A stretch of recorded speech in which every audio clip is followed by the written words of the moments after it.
Let's go. What a lovely day! Andy, there's a whole world out there. Jump in. Can you dig it? Yeah. You must always pay strict attention. I was just completely enamored by it the entire time. Dude, he did not have to go that hard. I know, man. Isn't it wild? The Jared Cast. So it begins. What up? How you doing, folks? My name is Jared. With me is Jared. Welcome to the Jared Cast. How's it going, Mr. Lombardo? I'm good. I'm a bit of a sweaty boy. It's hot. It's hot everywhere. That's not that's not news to anyone. But I'm excited to be here. Excited to be back. Yeah, we're reviewing another movie. It's great. We're taking a break from the TV. We're bouncing all around. Yeah, it's a good time. How are you doing? I'm doing great. I saw the early access of Mission Impossible Dead Reckoning, which comes out today. Good. Would you recommend? I know you're a fanboy. Would highly recommend. I think it's yeah, if you're a fan of the series, if you're a fan of Tom Cruise, you're gonna love it. And I loved it. It's probably the funniest of the series, which was interesting because because the title's Dead Reckoning, and it's like it has a very ominous enemy that's very relevant to today. But It's COVID-19. it's not COVID-19. Tom Cruise tries to kill COVID-19. It is not COVID-19, although I wouldn't put it past him to try killing it. But yeah, it's surprisingly light, and then the direction is like kind of similar to the early style of like De Palma who did the first one. So it's an interesting, it's kind of a weird visual look, but I like it. And then right after that, I watched the film that we're talking about today, Joyride. So it's just a fantastic. Double featured him? No, I did not right after that. The day after. That's a bit of an emotional roller coaster. Sure. Exactly 24 hours after I watched Joyride, and I was very pleased with both. I'm excited to talk about Joyride with you because I know you recommended it last episode. Hey, go listen to it. I know you watched The Bear. Look at us releasing in the right order. Yeah. Yeah. This was one I caught at South by Southwest.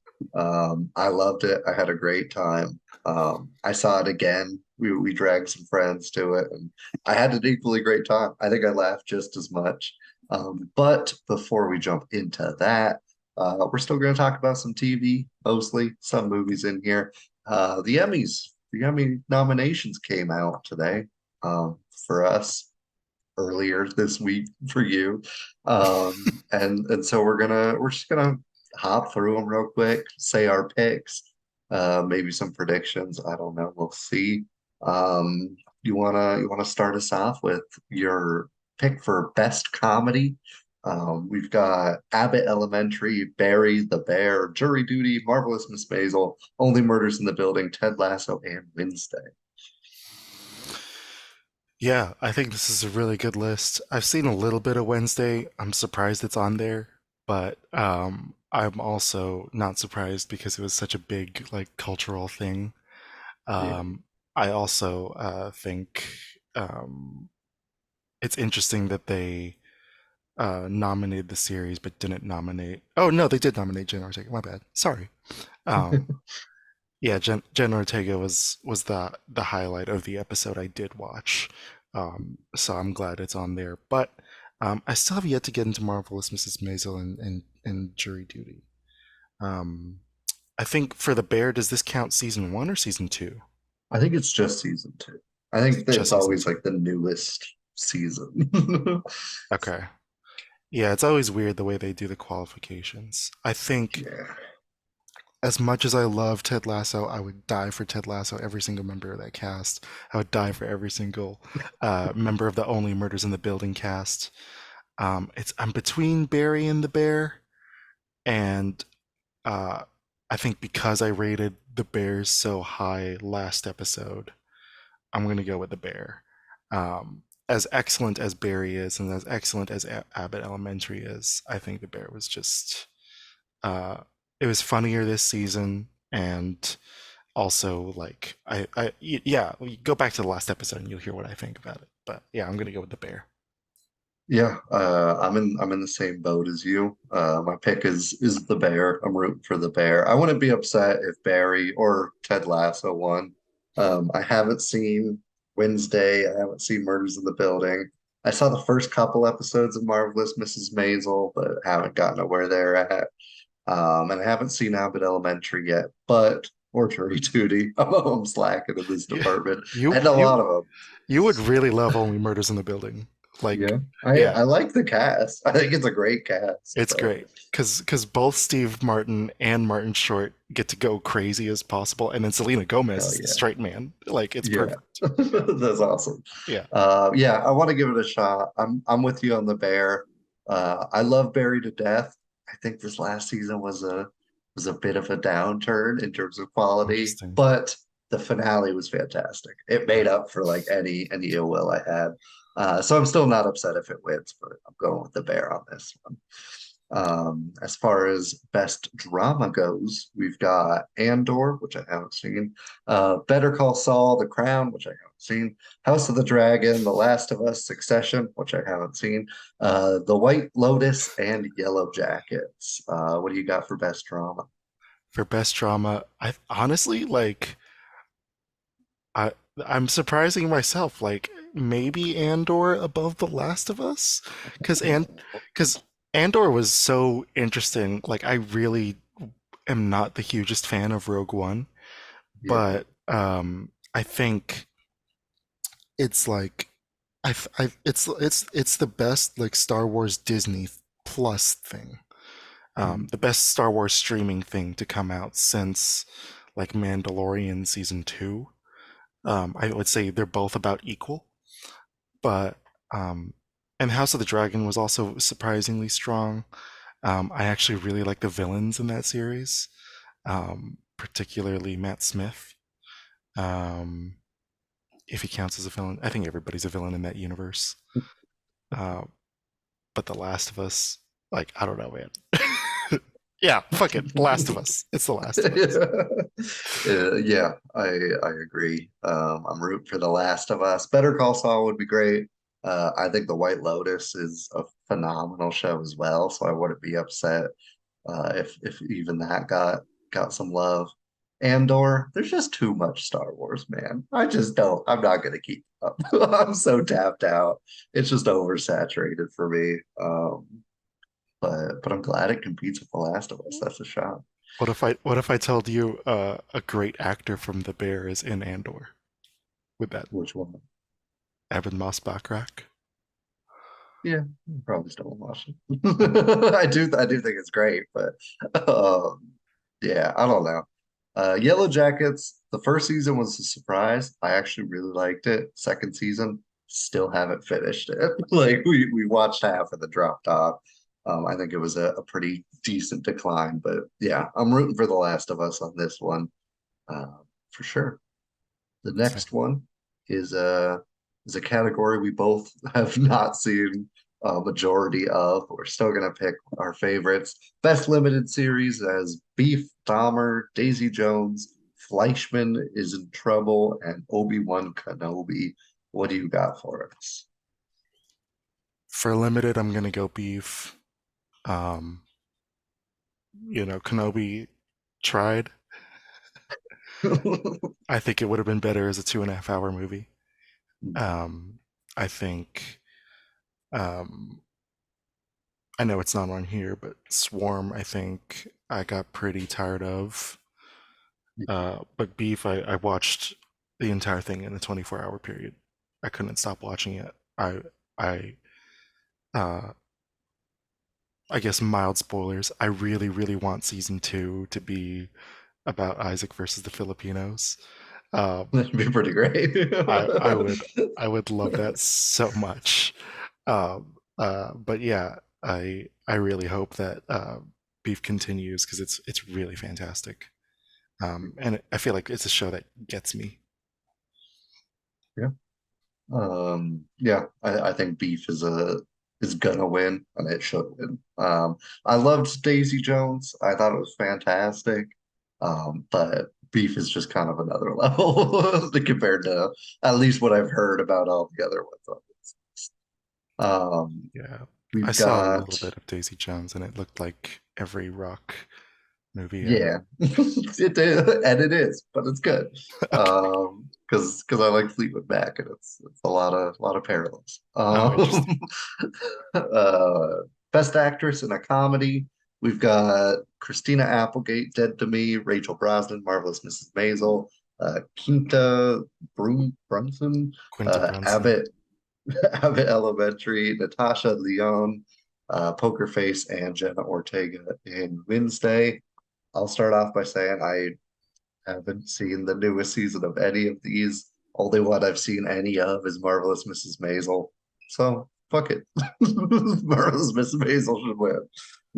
Rachel Brosnan is a fantastic actress.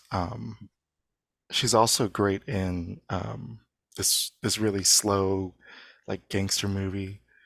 I forget what it's called though. Let me look it up. But it's on Amazon. And she's going to be the new Lois Lane. It's called the movie's called I'm Your Woman, and it's she's very, very good in it, and I'm excited to see her in James Gunn's Superman movie. I've seen a little bit of all of these except Poker Face. I watched the first 2 seasons of Dead to Me. I think Christina Applegate is awesome in that show. I didn't watch the last season though yet. But I think Brunson is just on another level in Abbott Elementary. She just flows so freely, being both like a lead protagonist and the butt of the joke all the time, and then also in her talking heads, because it's a mockumentary. In her talking heads, she does this really good job of like kind of leading you into a bit and then walking into one, or having her character walk into the bit, and again she's the butt of the joke. But yeah, I love her, and I love the character. She's so easy to root for because she cares so much about her job. Yeah. Yeah, I've heard great things, but I just haven't gotten around to it. Won't be upset if Jenna Ortega makes it. I like her, but I can't speak on Wednesday at all. In terms of best actor in a comedy, we've got Bill Hader in Barry, Jason Segel in Shrinking, Martin Short in Only Murders, Jason Sudeikis in Ted Lasso, and Jeremy Allen White in The Bear.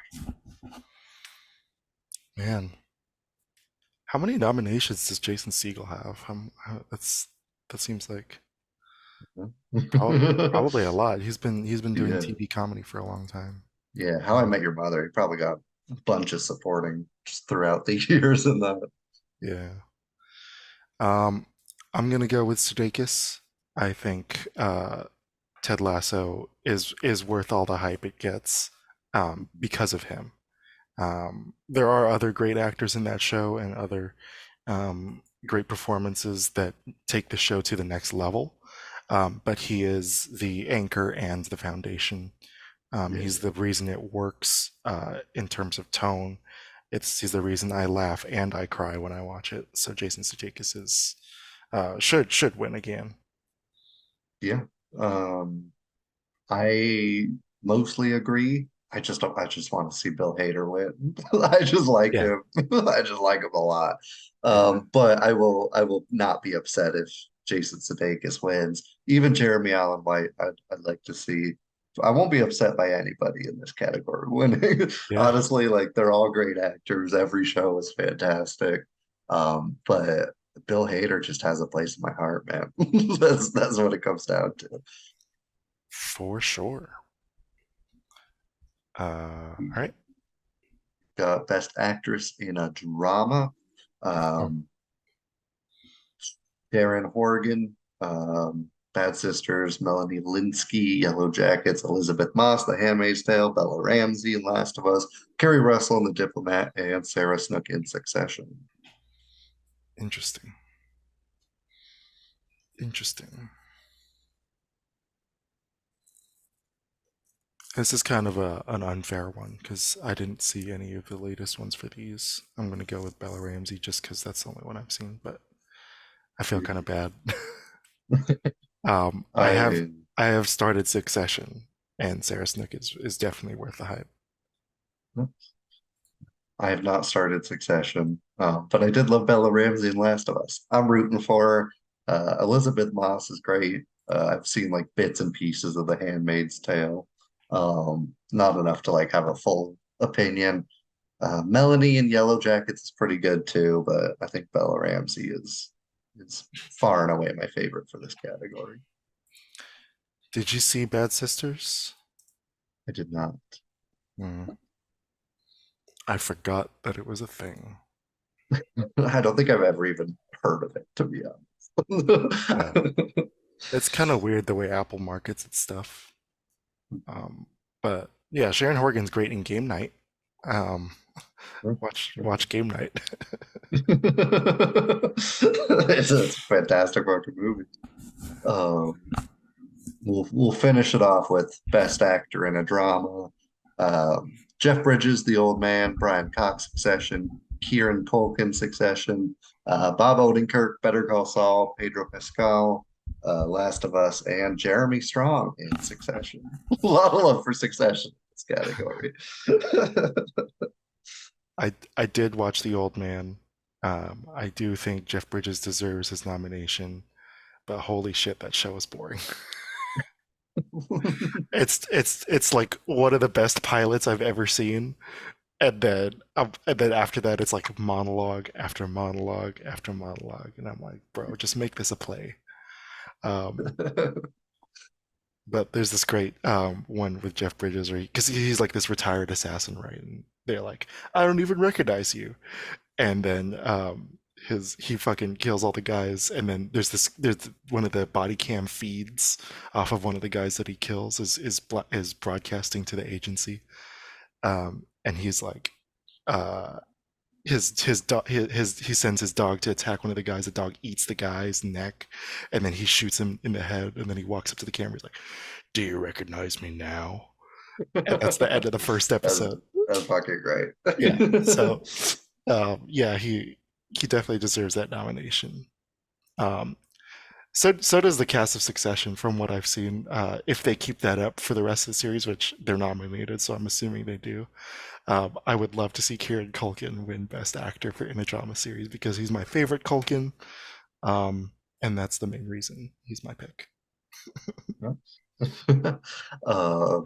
Yeah, I've only seen Last of Us, Better Call Saul. I'm going for Bob Odenkirk. I think this last season he really puts on the best performance of the show. And yeah, I loved it. I loved him. No hate against Pedro. I thought he was fantastic, but I think he was a little more one note than Bob Odenkirk was. Maybe that's a writing thing more than an acting thing, but both great. Rooting for Bob. Alrighty. Did you want to do any other categories, or should we? Yeah, we can come there. I mean, we could go through them all if you want, but No. Joyride. Joyride, huh? Man, what a movie, dude. What a joyride. I guess we'll start the spoilers now. I Yeah. I don't know what I expected going in. I definitely did not expect to watch Baron Davis come. That's the only reason to watch it. I was so happy with the name drop in the beginning, and I was like, please let him actually be in here. Please let him. And then he was. Yes. I literally almost cheered. But yeah, this movie, that's like a microcosm of my feelings of the movie, which is that I went in excited and my expectations were exceeded. I think it's hilarious from start to finish. I wish it was a little bit longer so I can get a little more Deadeye background. But other than that, that's like my only nitpick, man. I think fantastic performances from all four leads. Fantastic supporting cast, many of whom were surprises to me, and yeah, I think it was worth the hype from Jared Lombardo. I think it's been worth the hype from everybody who saw it at South by. Holy shit! What a crazy, gross, and awesome movie. Yeah. Rating? Are we doing ratings? Oh, Is that a thing we still do? I don't know. We didn't do a rating last episode, so No. yeah, we haven't done a rating in forever. Yeah. I guess 9. I mean, like, I think it's the funniest movie I've seen all year. I'm trying to think of another one. And I go in a little apprehensive sometimes with movies that are marketed the way that Joyride was marketed, because it's always like women can be raunchy too, and it's like we know. We've seen it. We all watched Bridesmaids when we were way too young to watch Bridesmaids. We know. So I was kind of sick of the way this movie has been marketed. But I think more than that, I think it's been because Adele Lim was a co-writer on Crazy Rich Asians. I think she was brought on board specifically to make the script more authentic to Asian Americans. And I think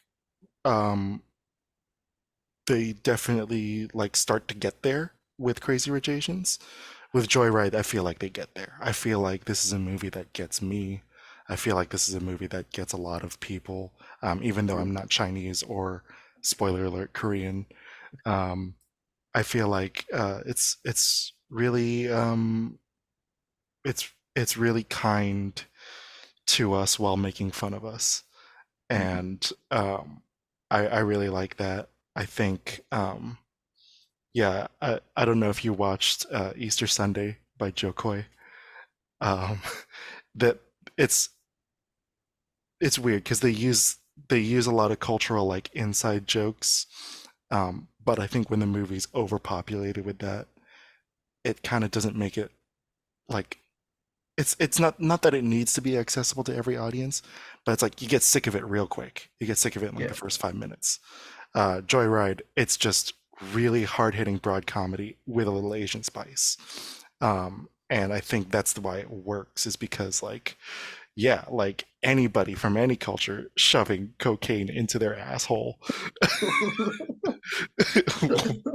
would be laughing at that. This is a really bonkers movie and very highly exaggerated, and that's why it works specifically as a comedy. Even putting the cultural background stuff aside. Yeah. Should be no surprise if you listen to the last episode. I like this movie. I think it's fantastic. It gets me too as an Asian American. And if you're just listening, I'm very white. In case you're not watching the video. Yeah, I think it's absolutely hilarious, start to finish. I think raunchy comedies like this have been kind of played out, especially in the 2000s. I think they were like pretty much run their course, but this one feels like a fresh take. There's jokes in here that are predictable. You mentioned the cocaine in the asshole. I think you see where it's going pretty much immediately. But then like afterwards, where they're trying to get it out and stuff, is they add the extra layer and they go the extra mile in every scene. And I think it's fantastic. I think they build on previous jokes really well. I think the cast is one of the best ensembles I've seen in a while. I think across the board, the chemistry is off the charts. Every character is like completely different, but has they're like cliche and they're stereotypes that are always found in a comedy like this. And yeah, just so many great gags. I had literally seen this movie before, and I was still laughing out loud in the theater, just losing it on many occasions. I do think it hits some formulaic beats, but I think it subverts falling into that too much, by having unique characters, a lot of heart, and a pretty great story along the way. I think it's just a fantastic movie. I'd probably give it an 8.5, and I think it's definitely maybe the funniest comedy we'll get this year. It's not my favorite comedy I've seen this year. We'll see that one in August. But I think it's pretty much as good, as any comedy we could ask for in 2023. Yeah, and to your point about the raunchy thing, like I feel like I miss it now that it's been so long since we've Yeah, had a good one. it's So, true. I sorry, go ahead. No, We got a little bit of it with The Machine, Bert Kreischer's movie, yeah, which I thought was a good movie, but I don't think it's nearly as funny as this. Um, and yeah, I think it definitely helps that they had two Family Guy writers on here. Um, uh, and yeah, it's like you said about the cast, man. I've had not seen Sherry Cola or Sabrina Wu before. So they were very, very like just a really awesome breath of fresh air. Of course, I had high expectations of Stephanie Shu, and of course, she exceeded them, because she's just amazing. And then Ashley Park, I haven't seen Emily in Paris because I'm not a woman, but or gay, and sorry. Um, but I did see her in Beef, and I thought she was awesome in Beef. And I've listened to her sing on the Mean Girls musical, because she was the original Gretchen on Broadway. that's Um, and, awesome. and I so didn't know that. so she's a great singer. Yeah, man. I don't know. What else did you want to talk about? You saw it twice. So. Yeah. I will share an anecdote because I thought it was hilarious. When we were in the theater at South by for this premiere, um, it was the only movie I was high for because somebody like just handed free edibles in Texas, which is crazy. And so I took him, I was like, this is probably a good one for it. Right move for sure. But when I was waiting in line for popcorn and snacks, um, I looked over and the cast was like taking their pictures and stuff. And somebody came up to Sherry Cola and they're like, "Oh, I loved you in Everything Everywhere All at Once. You were so Bro, good." And I lost it. I was laughing my ass off. what I the hadn't fuck, seen her man? in anything before, but like just having that moment right before this movie, like it got the giggles in me started and like soared. It was like the loudest theater I've ever seen. Everybody was losing their minds. Yeah. Um, yeah, it was just a riot of an experience. Um, yeah. Good times, good times. Hell yeah. Yeah, I haven't seen her either, but I'm excited to see Shortcomings, which she's also in with the guy who played Yang in After Yang. Ooh, Um, so I haven't heard of that. That sounds bomb. yeah, let me see when it Ooh, comes and out. it's a Randall Park joint. Oh, I didn't know that. That's cool. Um, Very. but yeah, um, I don't know what else. Yeah, just start review.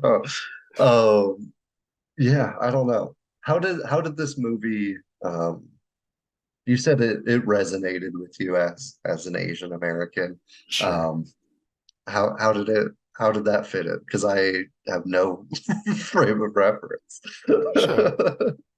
Yeah, I've talked about it a little bit in other episodes where this has been brought up, but like I for most of my life I don't really know where I fit in, because I grew up in not I grew up in the suburbs, which were pretty ethnically mixed, but like I think because it was so ethnically mixed, I didn't really feel like it was like a, I don't know. Like I didn't grow up in a Filipino community. I didn't grow up in a particularly like anything community. It's just kind of like old people and their kids. Um, and so, I definitely like related to Audrey's character a lot because of that. Because like, it's taken to another level where like she actually doesn't know where she came from. Um, but yeah, like sometimes I know I stick out when I'm hanging out with my Mexican friends or my black friends or my white friends or my Korean friends, and um, but I still feel like I stick out when I'm hanging out with other Filipinos too, because I am both very American and very Asian. Um, and then I'm always surprised at how the thing that I loved about all of their journeys is encountering their like the way they react to the world around them and the way they positively like um, um, the way that their trip throughout China positively resonates with them, I think is really really cool. Um, uh, and I also yeah, I think it's really interesting that they had like for Asian Americans um, who were very different, but I could recognize them instantly in the group. And everybody knows a cat, everybody knows a deadeye, and so I think I think they pretty much nailed it with that. I also like that like pretty much all they got like pretty much all the male like Asian sex symbols out right now except for Henry Golding, because Alexander Hodge, who is Todd, he's an insecure. Pretty much all he does is have sex with the main character, with one of the main characters. That's the only thing he does in that show is look sexy. And so, and, uh, Chris Pang is or Chris Pang is one of the hot people in Crazy Rich Asians. I don't even remember what his character was. Um, yeah, Dig him. It's just yeah, a fucking hunk. yeah, yeah. He's been the preeminent Asian hunk since Lost, right? Is when Yeah. he blew up. I Yeah, think so. Yeah. yeah. Um, So yeah, it's very cool, like just kind of culturally to have this, even though there's not a lot of specifically Filipino things. There's a lot of, mhm. I think this is a great like just American comedy about Asian American stuff. Yeah. Yeah. Um, it's nice you mentioned the Asian hunks, because it's nice to have a raunchy comedy with like good female gaze. Like the slow motion Yeah.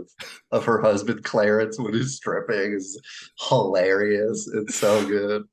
Oh The fact that he says Jesus loves you in his voicemail history was so good.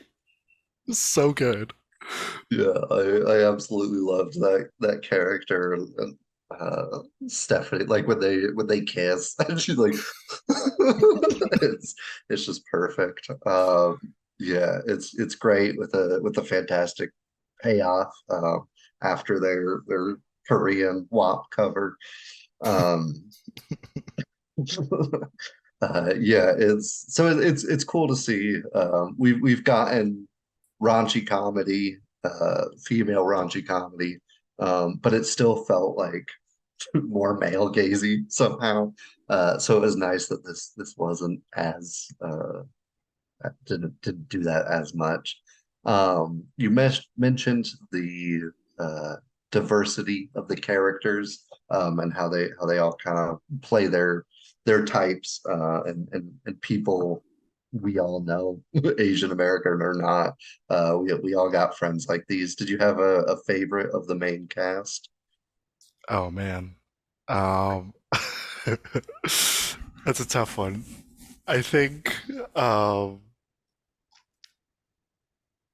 yeah, I, I, I think Lolo probably made me laugh the most. And um, but I don't know. The devil tattoo on Cat's pussy was just too good. It was just Yeah. too. Crazy we have two pussy tat revealed in this movie. The cervix shot fucking lost it. There were so many little kids when I saw that movie in the theater, and I was like, "Why are you here? Why Yeah, are you here?" it's not that kind of movie. Yeah, me and the couple sitting next to me and my brother roared when we saw that. Yeah. So it's a tough contest between Lolo and Cat. I think also they were just my favorite characters on paper, just because of um, where they found common ground and how their rivalry was like very. It felt like an authentic female rivalry that was very funny. Obviously played up for comedy, but like holy shit, so good, so Yeah. good. Yeah. Yeah, I think Lolo might be my favorite. I think she's also one of the more complex. I think her friendship with Audrey tugs at your heartstrings a little, but also makes you laugh the entire time. The rivalry with Kat is great, and I think she's just one of the more one of the characters with more depth to it. No shade to Stephanie or the character of Kat, but I just think she had the most to work with there. But Deadeye fucking gets me. Something about her just makes me lose it. I like that she's just kind of around for so long, and then she's like, "Yeah, I'm just lonely. Like, I got friends, but none of them are real. Like, none of that shit exists. Like, I'm just kind of here to just to leech off this trip." She just kills a chicken. Yeah, just snaps its neck. Um, yeah, it's hilarious. I think we all know kind of a terminally online Zoomer type like that. And it's not a character type that yeah, some of us just are terminally online like that. They get podcasts together and talk about this movie. I mean, you see it in cinema. It's not like an unknown trope, but this was just a great execution. And I think a lot of Sabrina Wu's jokes are very physical. She like sometimes it's just like a look at somebody, and it still gets a laugh. I'm super hyped to see what she does next because I absolutely loved her in this. Yeah, I'm trying to see her credits now. So I guess she's in the the Disney Plus remake of Doogie Howser, but it's Let's go. it's like a Hawaiian Doogie Howser. All right. Yeah. Why not? Let's do it. Yeah, very cool. It looks like mostly stand-up background, which is cool. I feel like the stand-up to actor trained is always pretty good. Indeed. Yeah, shout out Sabrina. Shout out Ronnie Chang. I could have used more Ronnie Chang, but Yeah. I could always use more Ronnie Chang, so that's fine. Very fair. He was great playing himself with just a lot more money. That's And I liked the Chinese businessman like play. yeah. He kind of just exists to kick the plot off and send them on their way to go find Audrey's mom. But the execution of it's great. We get some great drinking scenes with him. Yeah, he for the small role, he absolutely killed it. Yeah. It was really fun. That was one of the biggest laughs in my theater, just because it was like yeah, she hits him too hard, and then it's silence, and then it's a fake out. It's like, no, he's actually cool with it, and then she Yeah. fucking throws up with him. It's just perfect editing. It is. So The pacing of that bit is fantastic. yeah, it kind of makes me want to try it just to see if I can stomach that kind of a shot. I don't. Yeah, I don't know. Next time I go to China. Yeah. First live Jared Cast episode we'll do. Yeah. And then Timothy Simons, Audrey's boss, was also great. Like, honestly, I wasn't really sold on the movie until he was like, "Fuck, I hate this game." All right, good game. I was like, okay, cool. That's what I was in. That's when the seatbelt clicked. I was like, hell yeah, we're going. Dude, I was in the second the kid punches the other kid. Actually, no, the second it pans down to White Hills, and then it's just a bunch of white kids on a playground. That's what I was in. I was hooked. First shot. Amazing. Yeah. Do you think they'll do a sequel? I think so. I think they set it up because they do like the return trip. We're gonna do this every year type thing. So I could see them doing it and like hitting Japan or the Philippines just to like branch out and include some other groups. I won't be upset if they do a sequel either. I think it's ripe ground. I don't think it's like a story that once it's over, it's over. I think I think the sequel will be great, and I think the third one is going to be ass. I think it really depends if Adele Lim comes back to direct, because she killed it on this one for sure. Like, just not being afraid of like choosing the most shocking outcome of every bit, I think really paid off.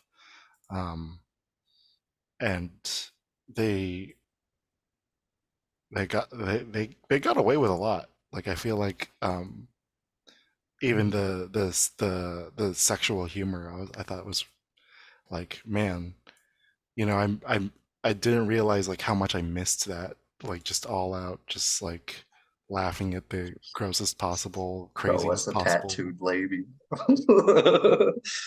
Just take it far.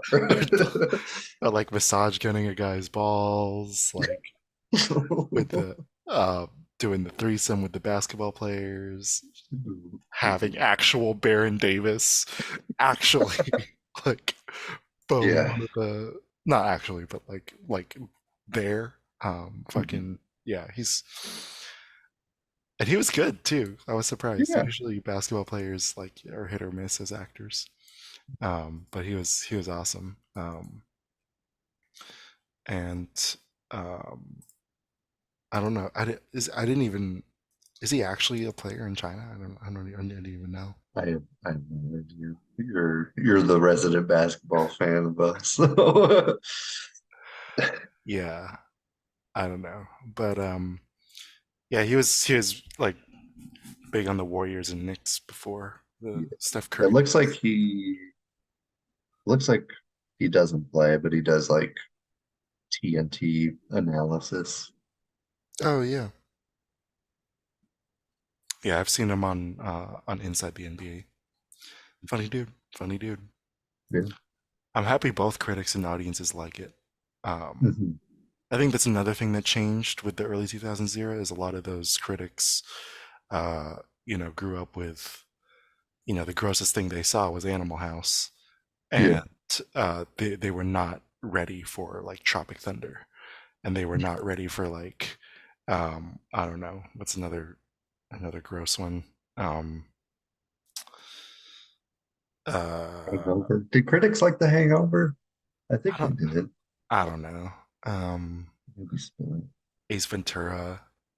But I think a lot of the people that grew up with those movies now are writers and critics, kind of similar to Jackass. Like, a lot of the fans grew up and started writing for movies, and now it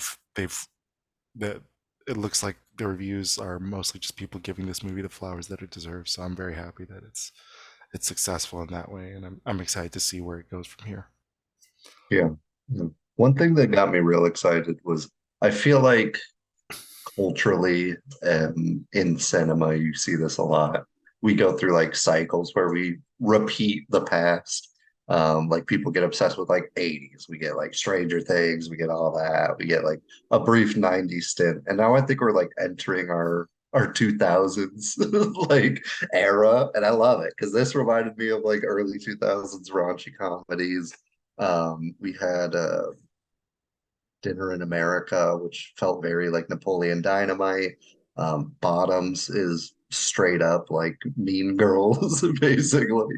And yeah, I like this. I like this trend that we're kind of heading into. And I think that this movie helps usher it in a hilarious, great way. Definitely. I'm all right, man. If you say Bottoms can beat it, we'll see. I stand by it. My fiance disagrees, but the bar is high. Yeah, I think I laughed as much as in this, and it has like a better story, better characters, and like more heart. So I think it's like I think they're on par with how funny. I think like across the board, this will probably appeal to audiences more on a comedic level. But I think they're right neck and neck in that department. But I like everything else about Bottoms more. Hell yeah. I think I'm overhyping this to you though. We'll see. We saw. Favorite scene? Yeah, I'm down. I love the montage that crescendos into everybody coming at the same time. I think it's hilarious. The scene right after the drug scene on the train, I think is hilarious when she's trying to get it out and then it pops. Just her face is great physical comedy from Stephanie. I think the K-pop video of Wet Ass Pussy will not age well. I think in 2 years it's going to be like, that was kind of cringe, but I loved it this time. I think it's hilarious this time around. I will regret saying that, I'm sure. I think it's like probably the only joke that won't age well. But it's hilarious. And even the opening as kids, the white parents coming up like, oh, where are you from? You're like, oh no, don't do this. Making our daughter play with it. You're like, no. And then like the reveal and it's all sweet, the punch. It's just a perfect opening scene for me. I've seen Asian parents do that to other Asian parents. They're like, we're from Oxnard. Like,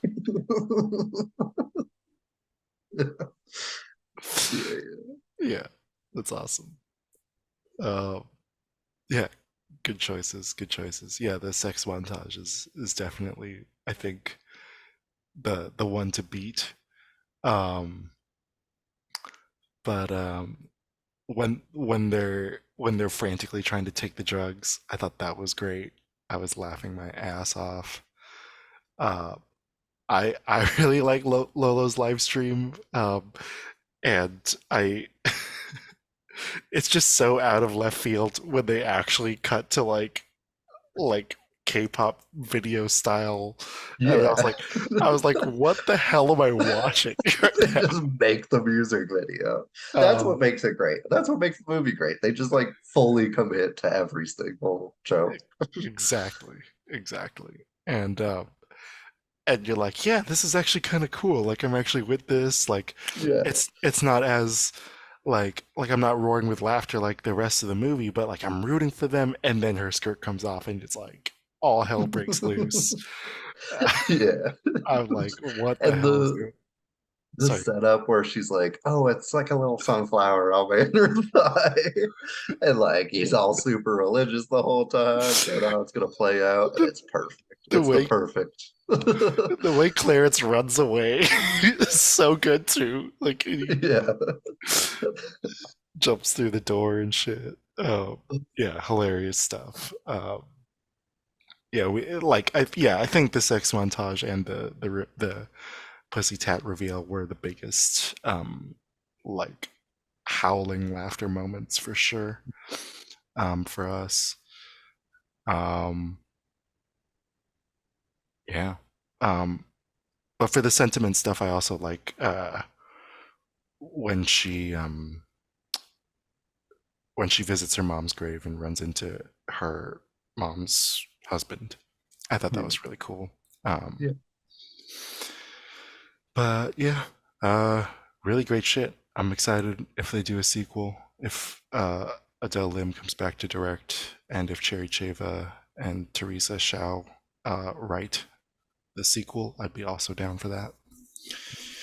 But this is a good recommendation. It's a solid Thank you. dub. I'm glad I kept the reputation along. I can't believe I saw a sex scene with Parenting. I'm still like trying to process this in my head. I grew up watching this guy play basketball. Like, this is weird. But it's now he's coming. It's so perfect. It's so perfect. But yeah, shout out Ashley Park, Shay Cola, Stephanie Shu, Sabrina Wu, and the rest. Yeah, man. Yeah. Good movie. See you Great next week. See you. Maybe. I don't know. Yeah. Depending on how we're feeling. Yeah. Yeah, I don't know. Maybe I'll do a Mission Impossible one. Yeah. Maybe. I'm way behind in the franchise to catch up for that, but yeah, I support you. I support us all, Jared Cast. Alrighty, folks. We love you. Goodbye. Bye.